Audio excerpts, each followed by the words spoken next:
Halo semuanya, perkenalkan nama saya Naisil Aude Hendar dengan NIM 2414201091. Saya mahasiswa dari Universitas Pembangunan Indonesia Manado dengan Fakultas Keperawatan, Prodi Ilmu Keperawatan. Di video kali ini saya akan membahas mengenai sistem perkemihan untuk memenuhi tugas ujian akhir semester dari mata kuliah Ilmu Biomedik Dasar dengan dosen pengampu Nurse Doni Sahensolar Eskep MKes. Oke, kita masuk pada pembahasan mengenai sistem perkemihan. Apa itu sistem perkemihan? Sistem perkemihan juga dikenal sebagai sistem urinari, merupakan sistem tubuh manusia yang berperan dalam pembentukan, penyimpanan, dan pengeluaran urin atau air seni. Sistem urin atau saluran kemih berfungsi sebagai sistem penyaringan tubuh Anda. Ketika sistem urin membuang racun dan limbah dari tubuh Anda, ia keluar sebagai kencing atau urin.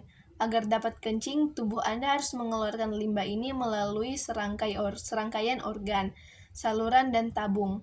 Jika ada masalah pada setiap tahap proses ini, hal itu dapat memengaruhi kemampuan Anda untuk kencing secara normal. Organ utama dalam sistem urin kita adalah yang pertama 2 ginjal atau organ penyaring darah. Yang kedua, 2 ureter, saluran yang menghubungkan ginjal ke kandung kemih. Yang ketiga, kandung kemih, organ yang menampung kencing. Yang keempat, uretra, tabung yang terhubung ke kandung kemih yang memungkinkan air seni keluar dari tubuh kita. Bagaimana sistem kemih menyaring darah? Ginjal merupakan bagian penting dalam menyaring darah. Berikut cara kerja sistem urin. Yang pertama, darah kita memasuki setiap ginjal melalui banyak arteri kecil. Ginjal kita menyaring darah kita memisahkan racun dari nutrisi. Yang ketiga, vitamin, mineral, nutrisi, dan protein kembali ke aliran darah Anda. Produk limbah dan kencing bergerak dari ginjal melalui ureter dan ke kandung kemih.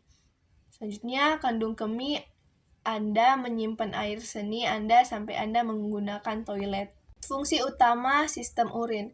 Sistem kemih menyaring darah untuk membuang zat-zat yang tidak dibutuhkan tubuh. Sistem ini membuang kelebihan air dan garam, racun dan produk limbah lainnya. Berbagai bagian sistem kemih menjalankan tugasnya termasuk menyaring darah, memisahkan racun yang tidak Anda perlukan dari nutrisi yang akan diperlukan, menyimpan dan mengeluarkan air seni dari tubuh Anda, atau membuang urin. Organ dalam sistem kemih yang pertama ginjal, ureter, kandung kemih, dan uretra membentuk sistem urinari. Semuanya bekerja sama untuk menyaring, menyimpan, dan membuang limbah cair dari tubuh Anda. Semua organ dalam sistem urinari ada beberapa di daerah perut dan panggul. Berikut adalah fungsi masing-masing organ. Yang pertama, ginjal. Organ ini bekerja terus-menerus.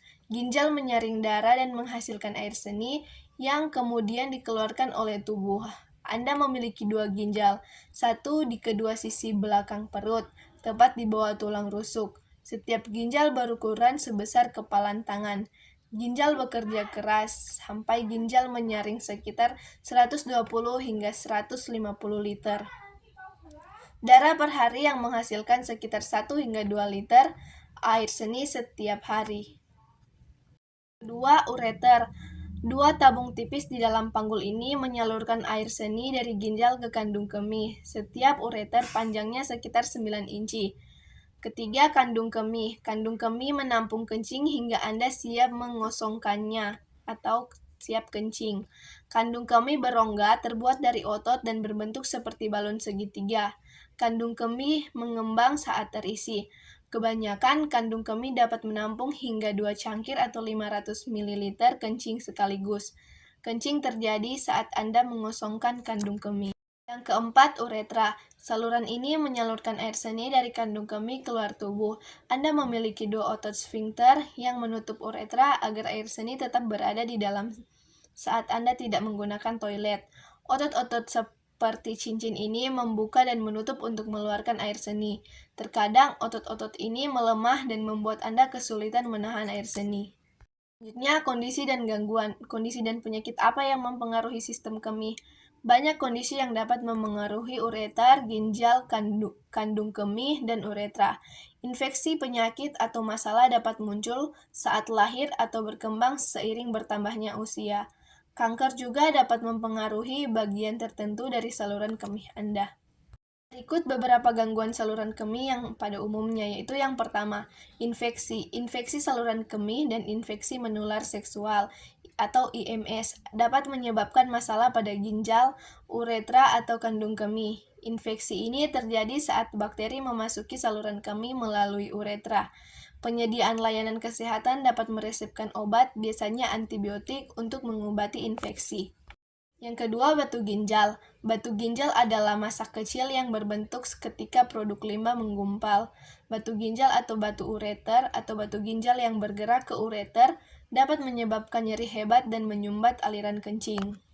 Yang ketiga, penyakit ginjal. Penyakit ginjal merupakan kondisi umum dan serius yang mempengaruhi sistem saluran kemih Anda. Penyebab paling umum dari penyakit ginjal kronis atau CKD adalah tekanan darah tinggi dan diabetes. Mengelola tekanan darah dan gula darah sangat penting untuk menurunkan risiko penyakit ginjal. Penyakit ginjal dapat menyebabkan gagal ginjal. Gagal ginjal mungkin memerlukan dialisis dan transplantasi ginjal. Bicarakan dengan penyediaan layanan kesehatan Anda tentang risiko penyakit ginjal, sehingga Anda dapat mengambil langkah-langkah untuk menurunkan risiko tersebut. Nah, apa saja gejala umum kondisi saluran kemih? Yang pertama, perubahan pada cara Anda buang air kecil. Ini dapat mencangkup berbagai gejala seperti sering buang air kecil atau lebih jarang dan nyeri saat buang air kecil. Yang kedua, perubahan pada air seni Anda. Ini mungkin termasuk air seni yang berwarna coklat, keruh, atau mengandung darah. Yang ketiga, nyeri pada daerah perut. Karena sebagian besar organ kemih berada di perut, orang dengan masalah kemih mungkin merasakan nyeri tekan atau merasakan tekanan di bagian tubuh tersebut. Yang keempat, demam, nyeri otot, dan perasaan tidak enak badan secara umum. Semua ini bisa jadi merupakan gejala yang mengindikasikan adanya infeksi. Anda mungkin juga mengalami mual atau muntah. Nah, selanjutnya bagaimana menjaga kesehatan sistem kemih? Yang pertama, minum banyak air. Tetap terhidrasi akan membersihkan sistem Anda dan dapat membantu Anda mencegah batu ginjal dan ISK. Kedua, makan makanan yang seimbang. Makan makanan rendah sodium dan tinggi kalsium dapat mencegah batu ginjal. Yang ketiga, kosongkan kandung kemih Anda sepenuhnya. Pastikan Anda mengeluarkan semua air seni saat Anda menggunakan toilet. Jangan menahan air seni untuk waktu yang lama. Keempat, bersihkan dengan benar. Jika Anda memiliki vagina, Anda harus selalu membersihkan dari depan ke belakang setelah menggunakan toilet.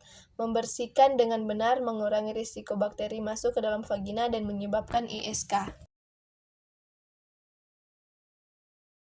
Sekian video penjelasan dari saya mengenai sistem perkemihan. Semoga video ini bermanfaat bagi teman-teman semua. Dan sekedar informasi untuk teman-teman semua, apalagi untuk adik-adik yang sudah kelas 12 dan masih bingung ingin masuk di universitas yang mana, ayo bergabung dengan kami di Universitas Pembangunan Indonesia Manado. Dan untuk video selengkapnya mengenai Universitas Pembangunan Indonesia Manado, bisa simak di video selanjutnya. Selamat datang di Universitas Pembangunan Indonesia Manado, yang terletak dekat dengan kawasan bisnis Bahu Mall Manado. Tempatnya di Kelurahan Bahu, Lingkungan 3 Manado, sangat strategis di pusat kota Manado. Dibangun di atas lahan seluas 2,5 hektar, Universitas Pembangunan Indonesia Manado berdiri megah dengan ruangan 7 lantai, terdiri dari ruangan kelas, ruangan kantor, perpustakaan, laboratorium komputer, laboratorium keperawatan, pengadilan semu, dan laboratorium bahasa, kantin, serta rooftop di lantai atas. Universitas Pembangunan Indonesia Manado memiliki 6 fakultas dengan program studi, yaitu Fakultas Pertanian, Prodi Agribisnis, Fakultas Hukum, Prodi Hukum, Fakultas Teknik, Prodi Teknik Elektro dan Teknik Sipil, Fakultas Ilmu Sosial Ilmu Politik, Prodi Ilmu Politik, Fakultas Sastra, Prodi Sastra Inggris, Fakultas Keperawatan, Prodi Ilmu Keperawatan, dan Profesi Nurse. Didukung oleh sumber daya manusia yang berkompeten dan tersertifikasi, Universitas Pembangunan Indonesia Manado memiliki dosen dan tenaga kependidikan dengan latar belakang S2 dan S3 lulusan dalam dan luar negeri. Proses belajar mengajar dilaksanakan dengan teknologi informasi merujuk perkembangan dunia modern saat ini dilakukan dengan sistem e-learning dan sistem ujian online atau ULAIN. Hasil tracer student Universitas Pembangunan Indonesia Manado dan fakultas menyebutkan lulusan UNPI sudah tersebar di dalam dan luar negeri.